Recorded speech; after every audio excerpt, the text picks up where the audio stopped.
Welcome back to my channel. What is LTD?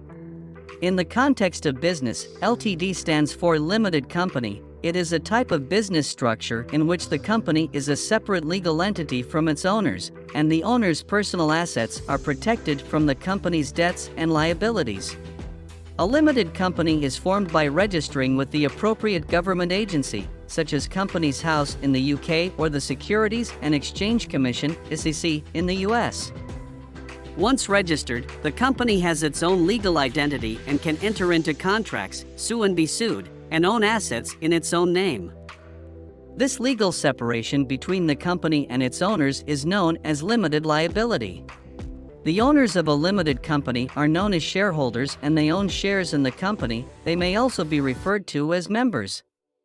Shareholders are not personally liable for the company's debts and liabilities.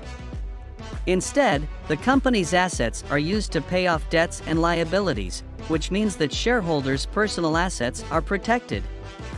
In the case of liquidation, the shareholders will not be held liable to the debts of the company, and if the company runs out of assets, the shareholders will lose only their investment in the company. Limited companies must also comply with legal requirements, including filing annual financial statements and paying taxes. They are also subject to regulations and oversight by government agencies. This includes filing annual returns, maintaining proper records and accounts, and holding annual general meetings.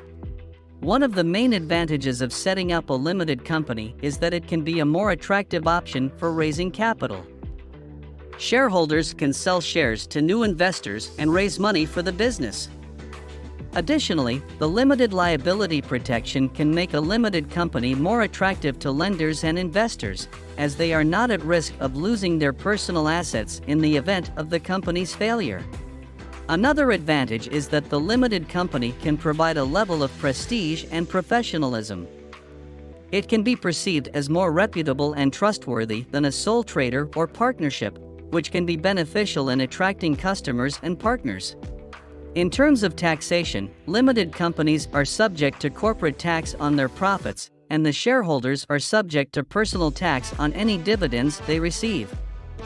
However, there are certain tax advantages that can be obtained by operating as a limited company. For example, in some countries, limited companies may be eligible for lower tax rates on their profits. Additionally, the directors of the company can take a salary, which can be set at a level that minimizes the overall tax bill.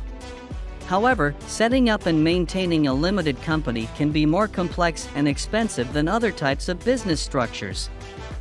For example, the company must hold annual general meetings and file annual returns, and the company's accounts must be audited if it exceeds certain thresholds. Additionally, the company must appoint directors and company secretary and maintain proper records and registers. In summary, a limited company is a type of business structure that offers limited liability protection to its shareholders. This can make it a more attractive option for raising capital and can provide a level of prestige and professionalism. However, setting up and maintaining a limited company can be more complex and expensive than other types of business structures. It's important for entrepreneurs to weigh the pros and cons of this type of structure and consult with professionals before making a decision.